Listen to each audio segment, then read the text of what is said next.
everyone. Welcome back to Ancient History Jewelry Stories, your favorite niche podcast about jewelry history. Yes, I am releasing this episode on a Saturday because the chunk of time between Thanksgiving and Christmas is lawless. And while many people are taking breaks, going on hiatus, giving themselves some time off, I'm simply deciding not to stick to a schedule. Once again, no apologies from me. I make these episodes whenever I get the chance to, because I do this for fun, although I am always happy if you're also here to listen. It's nice not to just be yelling into the void. Today's topic is one that was chosen by my Patreon members. I asked you what you would like to hear about, and the resounding answer was the long history of turquoise. Which is perfect because this month, one of the 3 birthstones for December is turquoise, a stone that has been beloved by just about every culture that has ever encountered it. And let me tell you, it's a lot of cultures. We have quite a bit of ground to cover. But before we get into that, I have to get all of the boring stuff out of the way. Although I am going against my own schedule and releasing episodes whenever the hell I feel like it right now, I do plan on getting back to a every other Wednesday recording schedule, and I do want to bring back Deep Dive Wednesdays in January. I decided not to do any deep dives in the last couple of months, but I've kind of missed it, and I'm ready to sit down, do a shitload of research, and write 3,000-word scripts for Deep Dive Wednesdays again. As for the rest of December, that is entirely up in the air. We're going to keep it loose. We're going to keep it exciting. I have no idea what the next episode's going to be about or when I'm going to release it. Let's just exist in the moment. I wanted to give a huge shout out to the Dressed podcast. If you don't already listen to Dressed, please do yourself a favor. Give them a listen. Follow them on Spotify, Apple Music, wherever you listen to your podcasts. They are consistently one of the best fashion history podcasts, and they gave me a shout out on one of their episodes, thanks to one of their listeners from the UK. So if you are that listener who wrote them to tell them to follow me on Instagram, thank you. I love you. That's so nice of you. And now for the boring housekeeping bits. If you want to find my merch, you can find it at merch.shopmoonhoney.com, or now on my Instagram shop, you can get your very own spicy That Asshole Christopher Columbus tote bag. I'm going to be adding a few more designs before Christmas, so keep an eye out for those. If you want to join my Patreon, you can find that at patreon.com/ancienthistoryjewelrystories.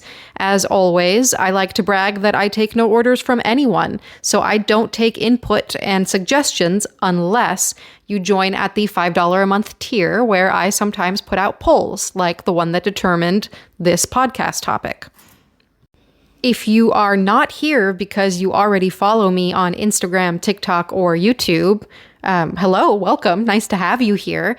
I make a video series called Ancient History Jewelry Stories, where I post a video somewhere between 3 and 5 times a week, focusing on our shared human history through the lens of jewelry. It's under the username moonhoney.jewelry. I do Tiara Tuesdays, where we focus on headwear, and every Friday we talk about the birthstones for the month. And in between, I talk about whatever I like. That's why I do this.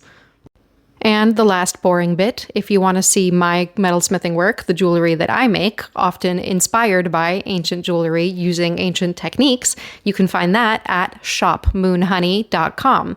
Because yes, I am a goldsmith, not just somebody who likes to go on for hours about jewelry history. In fact, aside from a lifelong obsession with ancient history, that is truly my only qualification for talking to you about this stuff. Some people have written to ask what it is that I do that makes me so knowledgeable, and the answer is I spend way too much time online. I am not a historian.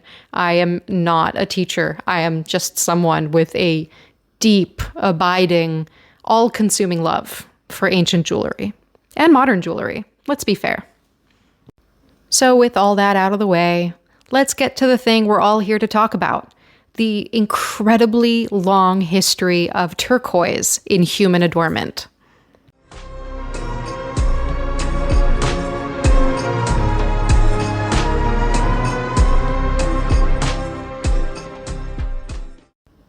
Although it's hard to say for sure which gemstone humans have been using the longest, there is an argument to be made that it's turquoise.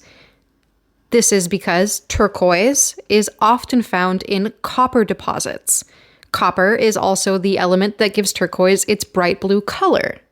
Because humans have been using copper for roughly 10,000 years, it is not a stretch to imagine that they would have encountered turquoise fairly early in the history of copper mining. Despite this assumption that humans have known turquoise for as long as they've known copper, the oldest turquoise artifacts are not that old. Well, they're pretty old, but they're not 10,000 years ago old. The oldest artifact that we have can be dated to the 6th millennium BCE, around the year 5000 BCE. And these artifacts come from two incredibly different places. The first is a bunch of pieces, little fragments of high-quality turquoise found in an ancient Egyptian tomb. And the other, from just around the same time period, is a bunch of turquoise beads found in Bulgaria. Most people don't associate Bulgaria with turquoise, but Bulgaria is also where the oldest known gold artifacts have been found. It's an interesting link that says a lot about the history of adornment in this part of the world. As I mentioned in the intro, it seems that every culture that has ever come across turquoise has held it in very high regard. And there are a lot of cultures that have used and loved turquoise. This includes, of course, the ancient Egyptians, the Greeks, the Romans, the Chinese, the Persians, different Mesopotamian cultures, Tibetans, and many pre-Columbian cultures of the Americas, both the American Southwest and Mesoamerica. It was also used in pre-Columbian Andean cultures, but we'll get to that. For them, it was not a local resource. It was a highly prized trade good. Although it might seem like turquoise is an incredibly abundant stone, it's actually fairly rare. The conditions that are needed for turquoise to be created are pretty strict. Turquoise forms when acidic groundwater comes into contact with copper, usually at higher elevations, between 3,000 and 8,500 feet. And, of course, not all turquoise is created equal. It can range from a powdery, chalky, soft substance to the lustrous, harder, gem-quality turquoise that is highly prized and is what ancient cultures would have been looking for. A lot of what we know as turquoise today, the stuff that is available on the market, is not something that would pass muster for the ancients. There are a lot of treatments that turquoise undergoes in order to become wearable today. Subpar quality, softer, chalkier turquoise is often treated with resins and glues in order to quote-unquote stabilize it. There's also the practice of dyeing inferior light-colored turquoise, and something that I can only refer to as turquoise spam, where bits and pieces, offcuts of turquoise, are mushed together and impregnated with some kind of adhesive or resin to create a loaf that can be then sliced and cut into what looks like turquoise, but is really more of a Frankenstein's monster of turquoise bits. There is also the practice of dyeing an entirely different mineral known as howlite to make it look like turquoise, and the worst offender of all, plastic, sometimes with veins painted on it to fool the casual observer. Those who have only ever encountered these cheaper turquoise substitutes or treated turquoise varieties might be shocked to see the high price points that gem-quality finer turquoise can demand. All right, getting off of my quality turquoise high horse, let's get into some of the beliefs that cultures had surrounding turquoise.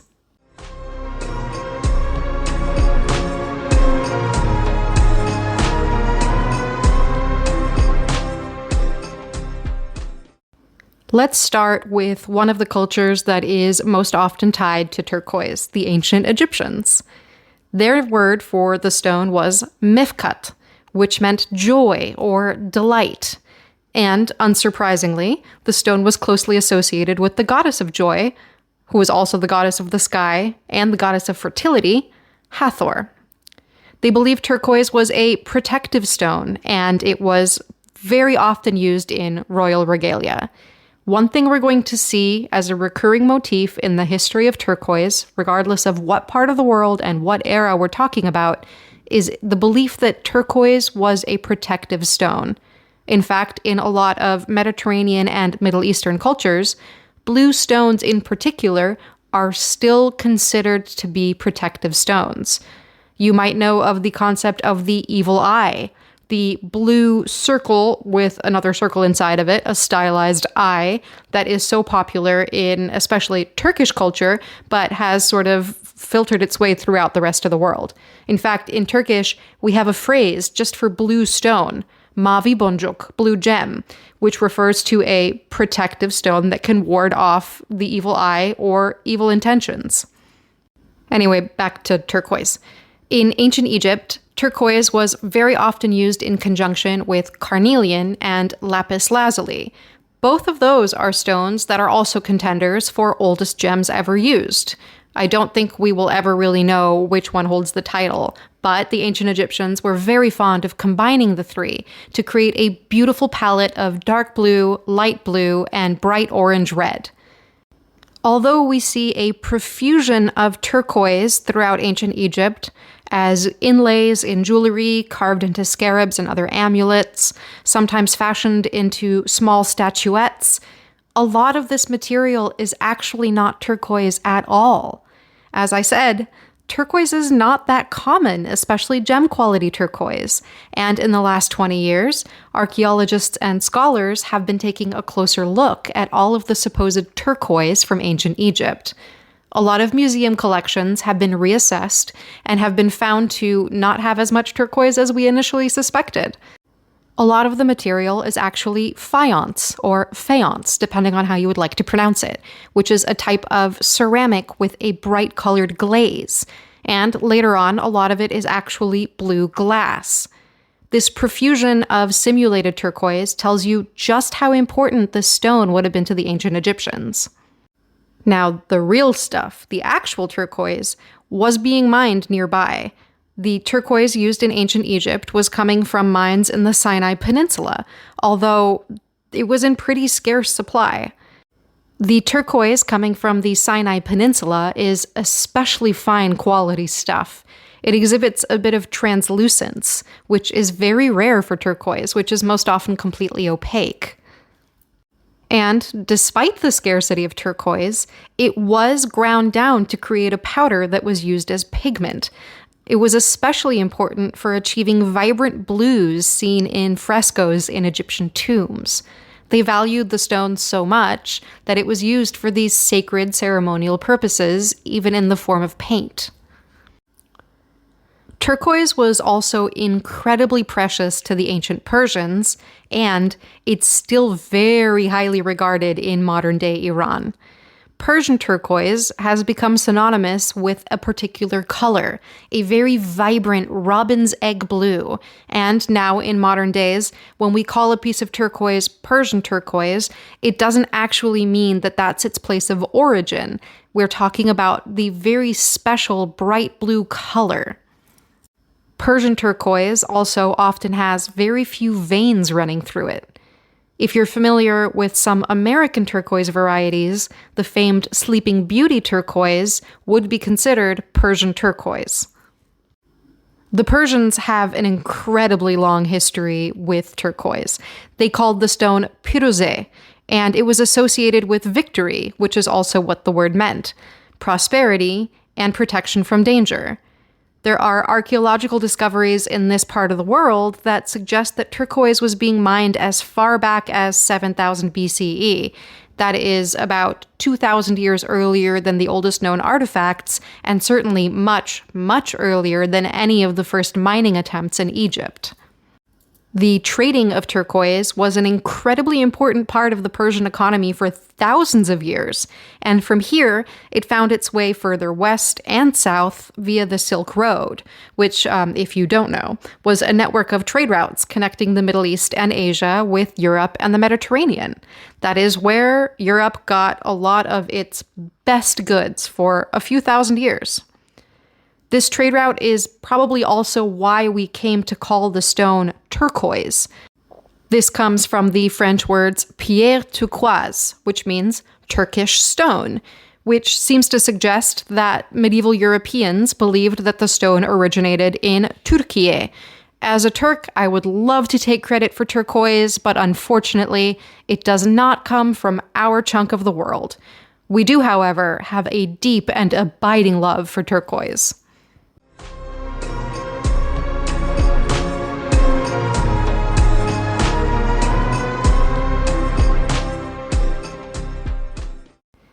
The ancient Greeks, and of course the ancient Romans, who had to piggyback off of all of the good things the Greeks thought up, shared very similar beliefs about turquoise, and they were most likely influenced by the Egyptians and the Persians. They believed the stone could protect you not only from harm, but, again, the evil eye. And that belief, as I mentioned, is still very common in that part of the world. They believed that the stone could also bring good fortune to those who wore it.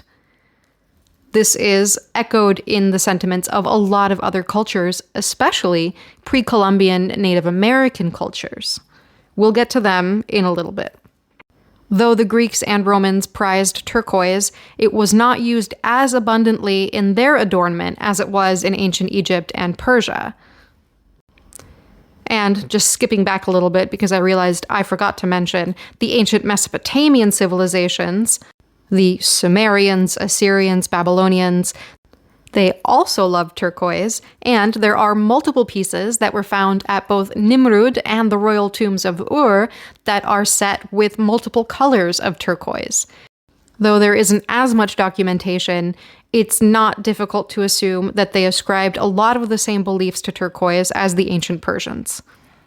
Turquoise was also very highly prized in ancient Chinese cultures.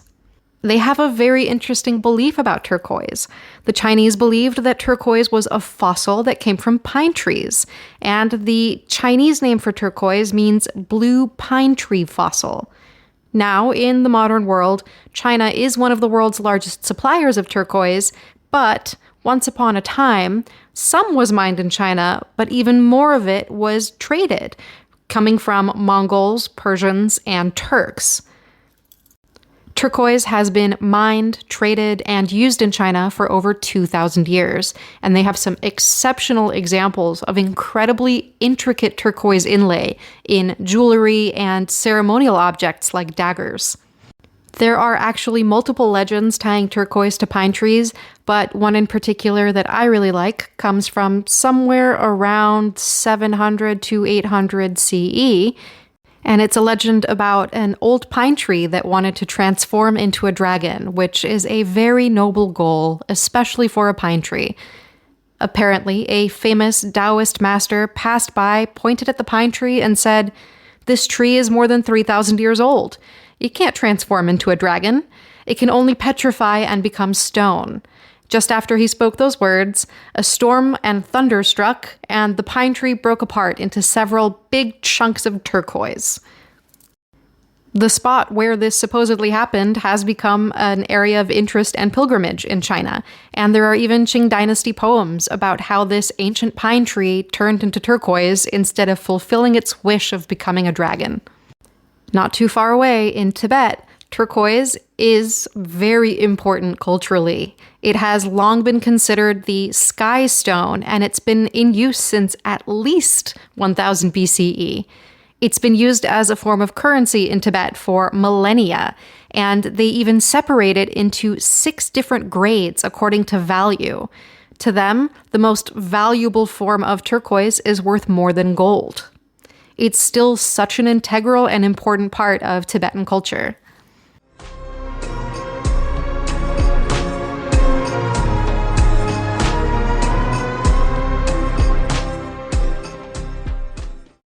Now we're ready to move over to the other side of the world, the Americas.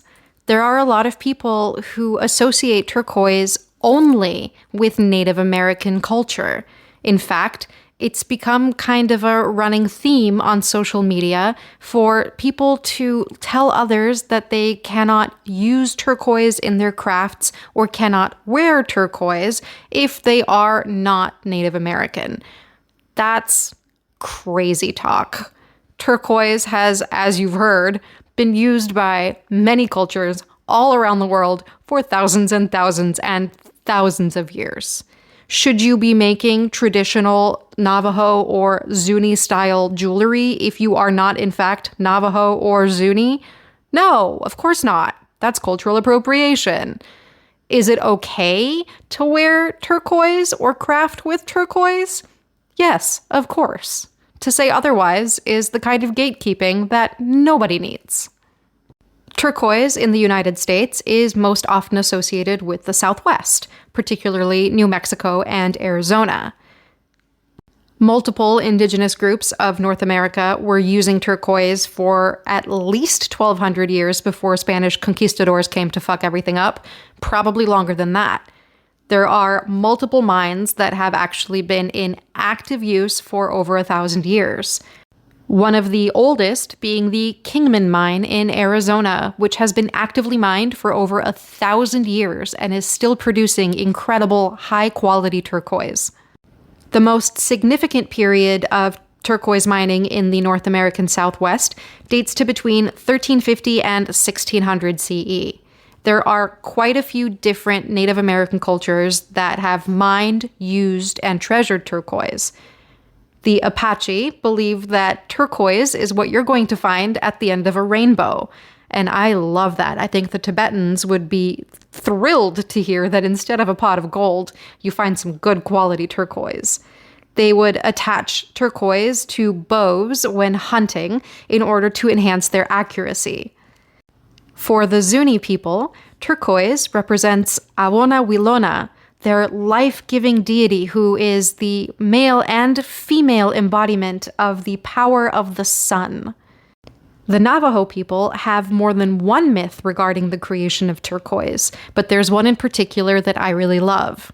According to this legend, there was a long period of drought, and when the rains finally came, people celebrated, rejoiced, and cried tears of joy. These tears of joy mixed with the rain and fell into the Mother Earth, where they solidified and became turquoise. The Navajo also believed that turquoise could ward off misfortune and evil.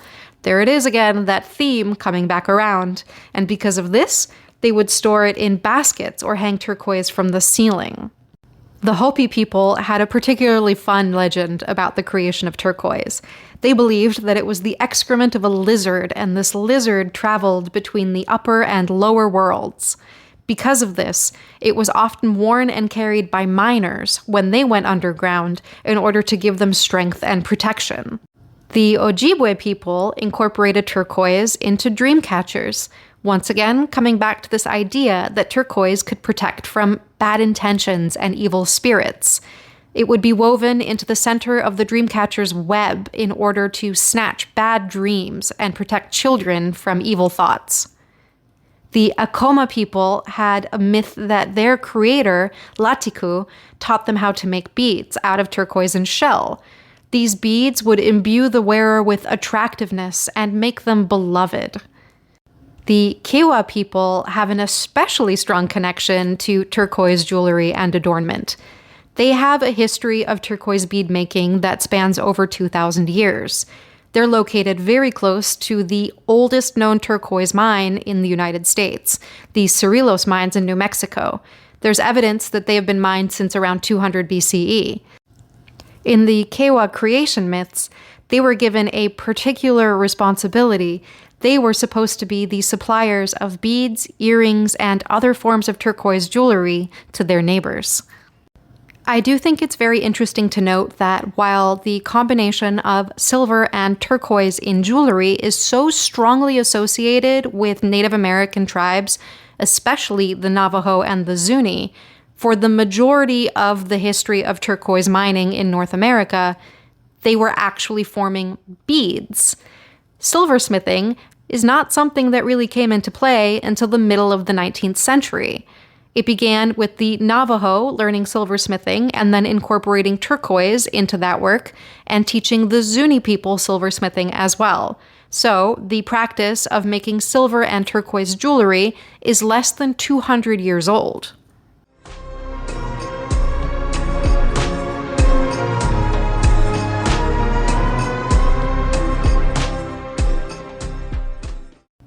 We can't end this podcast without talking about the significance of turquoise to Mesoamerican and Andean cultures. Turquoise was incredibly important to the Maya and Mexica cultures. And as always, when we are talking about Mesoamerican cultures, I have to give everyone my little warning. We are not going to refer to them as the Aztecs. I have been told multiple times that this is not a proper term to use for that group of people. They are the Mexica. Out of respect for the people of Mexica descent who have reached out to me to ask me to please not use the wrong term for this group of people, we are going to call them the Mexica now, forever, always. Also, disclaimer, every time I have to say words in the Nahuatl language, I fuck it up, despite my best efforts and despite practicing. It is a rather difficult language for me because I'm coming from a background of only Romance languages and German, which doesn't help me in any regard. So go easy on me. I do my best. The Mexica associated turquoise with fire, and they were known to separate and name different grades of turquoise based on quality and what they would have used it for. The more common and less valuable variety of turquoise was given the name xihuit, and this was what was used for mosaics and inlays. The more valuable, finer quality of turquoise was known as teoxihuit, and this was considered to be closely tied to divinity and highly prized for its beauty. The word xihuit also means year, as in the unit of time, in the Nahuatl language. And turquoise was closely tied to Xiotecutli, the god of both time and fire. Though the Mayans and the Mexica would have mined much of their own turquoise very close to home, there's a lot of evidence to suggest that some of the turquoise they were using was actually mined in and traded from the American Southwest, which unsurprisingly is still one of the top sources of turquoise today. Turquoise was also highly prized by Andean cultures such as the Incas, but they were not mining their own. They did not have sources close to home. They were trading with Mesoamerican cultures such as the Maya and the Mexica, and possibly through those trade routes, getting some of their turquoise from the American Southwest.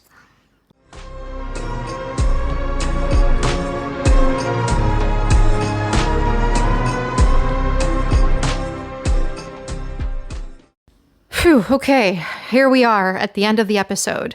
That is by no means a complete list of the cultures that have used and loved turquoise over the ages. In fact, there are probably quite a few that I left out, but there's only so much my brain can handle, and there's only so much time I can take up with a podcast episode about the history of turquoise. In the modern world, the major suppliers of turquoise are the United States and China, although, surprisingly, it's still mined in Egypt at its ancient source in the Sinai Peninsula, albeit in very small quantities. Some of the other major suppliers in the world are Kazakhstan, Tibet, Iran, and Mexico, no surprise there. And there are other smaller producing countries, but really small quantities. As I've mentioned more than once, turquoise is nowhere near as abundant as we've been led to believe, especially not the fine, gem-quality turquoise that the ancients would have been looking for. Whether your favorite color of turquoise is that Persian robin's egg blue, a deep teal, the wonderful greens that are more common in Tibet, or somewhere in between, I hope you enjoyed learning about the incredibly long, incredibly wide history of turquoise. I think it's really interesting that almost every culture that has encountered it has ascribed it some kind of protective properties. This says a lot about how we associate things that are blue with the heavens, the sky, water, and other important life-giving forces. I think it's safe to say that turquoise is even more popular today than it ever was, given its supposed abundance, even if some of that turquoise isn't what I would consider real turquoise. But I'm not here to yuck anyone's yum. If you like stabilized turquoise, if you like that weird Frankenstein's monster turquoise spam, even if you like dyed howlite masquerading as turquoise, have fun with it.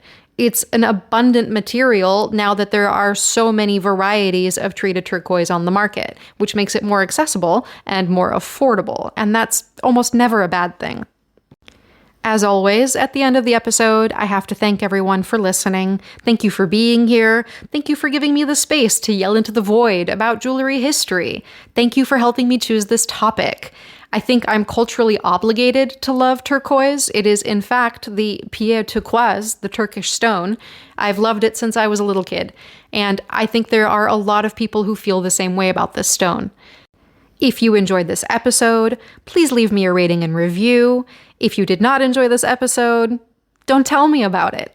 If you're listening on Spotify or YouTube, leave me a comment. I love when people leave comments. And just to answer some of the reviews that I got, there were a few people who were upset that I had supposedly switched to a video format. Rest assured, the podcast will never be a video podcast. I don't have that kind of time and patience. I do make videos. Those came well before the podcast did. But the podcast will be audio only because it means I get to sit here with messy hair in my pajamas and nobody knows about it unless I tell them.